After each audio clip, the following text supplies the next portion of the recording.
The billionaire investor Nelson Peltz just did an interview where he said that the post-election market boom that we've been seeing is not going to continue. Take a listen. We've already had such a tremendous run-up off this Trump rally, off the Fed cutting rates. Do you think it continues? No, I don't think it continues. Really?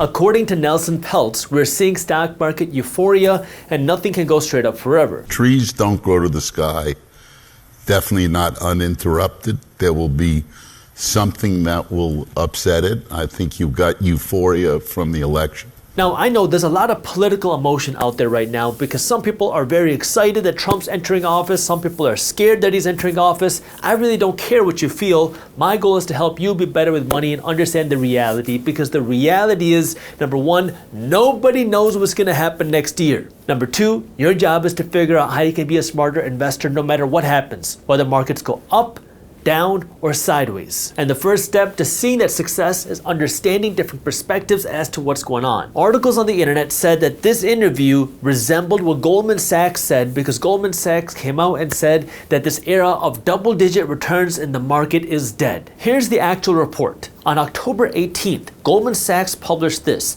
We estimate that the S&P 500 will deliver an annualized nominal return of just 3% during the next 10 years. So that happened on October 18th. And then a few weeks later, on November 8th, a few days after Trump was elected president, Goldman Sachs published this: how Trump's election is forecasted to affect stocks. And then if you scroll lower, it says that the S&P 500 is still projected to climb some 9% to 6,300 points in the next 12 months. You'll see where I'm going with this in just a second. But on October 18th, Goldman Sachs says that they're projecting a 3% annualized return over the next 10 years. Then on November 8th, they said they're expecting a 9% return in the stock market, the S&P 500, next year. Then on November 19th, they published a revision that the S&P 500 will rise to 6,500 points, which is about 10% higher than where we are now. By the way, my team publishes all of this financial news and more in Market Briefs. Market Briefs is my free financial newsletter where every day my team is breaking down what's happening in the economy, the stock market, the housing market, the crypto market, and the global economy into a fun, witty, and easy-to-read newsletter. You can read it in less than 5 minutes every morning, and it's completely free. So if you have not joined Market Briefs yet, I got the link to how you can join down in the description below. But what this shows you is that financial opinions are just guesses. Nobody knows what's going to happen next year, and economic changes can impact people's opinions. It's all a guess, and the mistake that so many people make is they assume that this thing, the markets are going to go up by 10% next year, so here's what I'm going to do so I can make my money next year, and then they lose. Because if markets don't do what you expect, which markets are probably not going to do what you expect, that's one certainty about the market, is that it's very uncertain, then you can end up losing. This is why so many traders can make a lot of money when markets are going up, but they can lose all that money just as fast, because it's speculating, it's gambling, and there's so much uncertainty involved. But let's take a look at history for a second. My team published this in a newsletter before the election, and what you can see is that we've seen the stock market go up under Democrat presidents and Republican presidents. We've also seen markets go down under Democrat presidents and Republican presidents, but the stock market over the long term generally goes up. That being said, recessions happen. They're part of our economy. In fact, do you know how many recessions we have seen in the United States over the last 100 years? Take a guess. It's not 5, it's not 10, it's not 15. We have seen 16 recessions over the last century, over the last 100 years, which means we are seeing more than one recession generally per decade. And this is where so many people get screwed up, is because when things are going up, they think that it will always go up. When things are going down, they think generally that it's always going to keep going down. We get caught up in this market emotion. Some people call it market euphoria, that when things go up, things are always going to be good. When things are going down, things are always going to be bad. But that's not the way it works. And this is where you have to understand the psychology of investing and understand your investing strategy, because the reason why so many people lose in the stock market, despite the fact that over the last 100 years, where we've seen these 16 recessions, the stock market has averaged over a 10% return a year. This does not mean that the stock market goes up by 10% a year. This means on average, despite the recessions, despite the market booms, the market has averaged about 10% a year. Now, if the markets have averaged 10% a year, but so many people lose money in the stock market, because we all know somebody who says the stock market's rigged, the stock market's a casino, the stock market's a scam. We all know somebody like that. Well, Why is this the case? It's because we don't have a strategy and we don't understand the psychology. And let me break it down for you. Because if you are just a long-term investor, which is what I recommend 98% of people do, and I am just a random guy on YouTube, I can't recommend anything to you because, well, I'm not a financial advisor. Investing has risks, and you're never guaranteed to make money when you invest. In fact, you will lose money at some point, so make sure you always do your own due diligence and never blindly trust a random guy on YouTube. But here's the thing. I think 98% of people should just be a passive long-term investor. What does that mean? You just take money out of your bank account every week, every 2 weeks, every month, and you just invest it into the market. What is the market? This is a broad-based ETF, index fund, or mutual fund. Something that's giving exposure to the S&P 500, something that's giving exposure to the stock market, and you don't touch it. This happens automatically, it happens passively, and it should be consistent. Let the markets do their thing, and you want to keep this going on when markets are up, keep it going on when markets are down, keep it going on when markets are crashing, keep it going on when it's raining, keep it going on when markets are going sideways, and if you do that, well, history has showed us that you will build wealth this way. If you can do this, you will be able to build wealth if history is any indication of the future. Now, there are some of you, and I understand this is a financial channel, so this is a little bit skewed. There's probably more of you here that want to be a little bit more involved with their investments, which there's nothing wrong with that. But now, if you want to be a little bit more involved with your investments, you got to understand that's more risk. More risk also comes with more potential return, but also the more potential to lose that money. And this is where, again, that psychology is so important, because when markets go down, everybody starts losing their mind. Everybody talks about how I didn't expect this to happen. I can't believe that I was buying. I can't believe that people were saying you should buy stocks. Why would you want to buy stocks when the markets are collapsing? We have seen this happen time and time again. If you are a millennial, you have seen 3 once-in-a-lifetime market crashes just in the last couple of decades or so. Markets fell at the fastest rate we've seen ever in 2020. We saw a huge market crash in 2008. The stock market collapsed. The real estate market crashed in 2000, 2001. The NASDAQ was utterly decimated. The stock market was hit hard. We entered a recession. But the people that were not panicking and went against the grain were able to go and find great investment opportunities during these times. But it takes that psychology to understand, how do you win? When markets go up, there's still opportunity. When markets go down, there's still opportunity. And this is where people get so caught up in the what's happening today, the tomorrow, and next week, that we forget to zoom out and look at the bigger picture. Because investors are investing for the long term. And the long term is not 6 weeks or 6 months or even 6 years in some instances. We're talking about years and decades, that where money really has time to compound and grow. And now when I say that, what do people do? They say, well, what do you want me to do? You want me to invest my money until I'm old? Yes. Investing is a long-term game. It's not a way to just buy a fancy car next year. Investing is how you build long-term wealth. And if the game that you're trying to play is building long-term wealth, it's not always that exciting.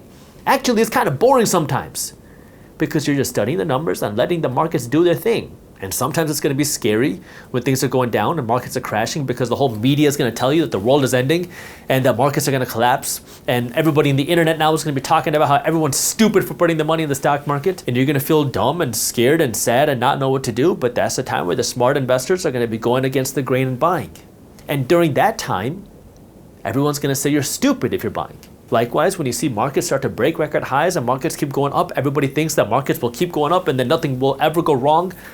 People that are selling are going to say, well, I'm going to just cash out. And the people that are buying are going to say, you're stupid for cashing out. This is the time to be buying. Markets will keep going up. It's going to go to the moon. Things are going to keep going higher and higher and higher. And they might keep going higher, but nothing can go straight up forever. I don't know what's going to happen next year. I don't know what's going to happen over the next 5 years, but I know we're going to see another recession. When? I have no idea. I also know that there's a lot of debt in the economy. That's going to create a problem at some point. When is the problem ultimately going to come due? Nobody knows. Everybody has a guess. Some people are going to say tomorrow. Some people are going to say it's going to happen in 20 years. When is it going to happen? I don't know. But I want to be prepared for whenever that happens. That way I can capitalize on those opportunities. Because the reality is recessions create more millionaires than any other time, because those recessions create opportunities for you to go out and invest, buy great investments at a discounted price. But unfortunately, most people are playing the investment game as an emotional trader. They're gambling instead of investing. And it's not just what you're doing with your money, it's what you're doing with their psychology. And you have to have your strategy now. What I say is 98% of people should follow this game. You're just a passive investor. You're just investing your money into the markets, letting the markets do their thing. The other 2% of people that want to be investors, again, I'm not talking to traders because that's not my game. If you want to be investing in individual companies, you want to find the individual opportunities, great. But you had to have your strategy. You have to have money put aside. You have to know that this is a long-term investment. And now you got to have your research.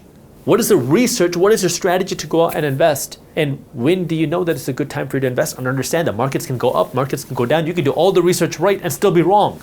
And if you're okay with that, great, be my guest. But if you're not okay with that, stop playing the riskier game. Build the foundation for your wealth first. And here, I do a lot of podcasts. I do a lot of speaking. I talk to a lot of people. And it really bugs me. And I get it because I was in those shoes too. When you're younger, you want to get rich fast. Everybody does.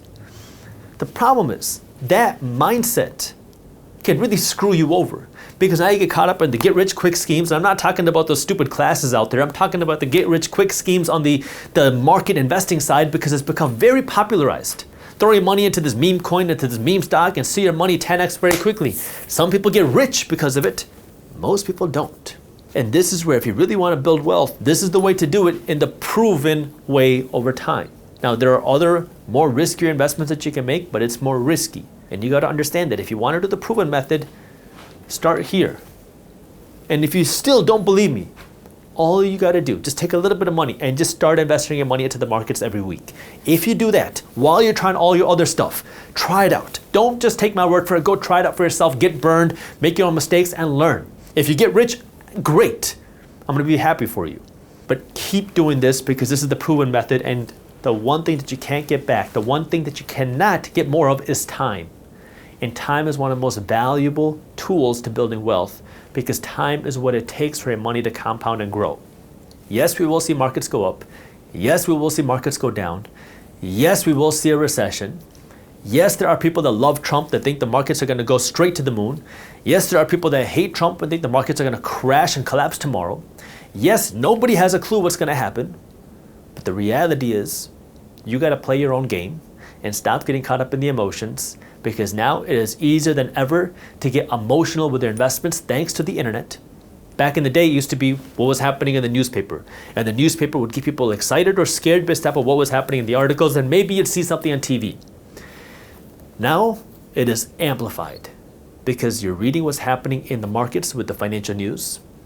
And then you have all the forums and comments and communities where people just rile up their emotions and people get scared or excited. And it's very easy to amplify the mistakes or the greed or the fear. And this is where I just want you to take a step back and stay calm through your investments because that's where the investment wealth is built. It's not through getting excited and emotional. It's through staying calm through the storms that are up and down. Through the storms that are good and bad. Because when you see markets going up, everybody who's investing says, I'm a genius. I knew markets were going to go up. See, I told you I'm a financial genius. I told you I know what I'm doing. I'm the smartest investor in the game. Trust me, I've been there.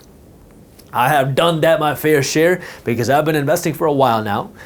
Then you realize when you go through something bad that maybe you got a little lucky. And maybe you weren't as smart as you originally thought after you get burned a few times. Then you start to be a little bit more cautious and now you realize, okay, I know this game. I've seen this cycle play out before because while history doesn't exactly repeat itself, it does rhyme. And that's why I want you to try to stay calm. And I know I can tell you 100 times, but you got to experience it for yourself. But just understand markets go up, markets go down, have money on the side to be able to capitalize on bad times because bad times will happen. Nobody knows when. But also keep investing your money based off of what your strategy is. That's where the real wealth is built. And again, if you want to stay up to date on what's happening in the financial news, this is why I created Market Briefs. The reason why I'm a big fan of what we do at Market Briefs is because we can avoid all the sensationalism and the emotion because all the news is in one newsletter. So when you open the newsletter, everything is there and we can just tell you the news in an unbiased way. So if you haven't joined yet, I got the link for you down in the description. The IRS just released their new tax brackets for 2025, which is why in this video, I want to go over what these new tax rates look like so you know what to expect. And then I want to go over how you could potentially pay less money in taxes legally. This is what the tax rates look like. These are the numbers if you're filing as a single person. These are the numbers if you're filing married and jointly.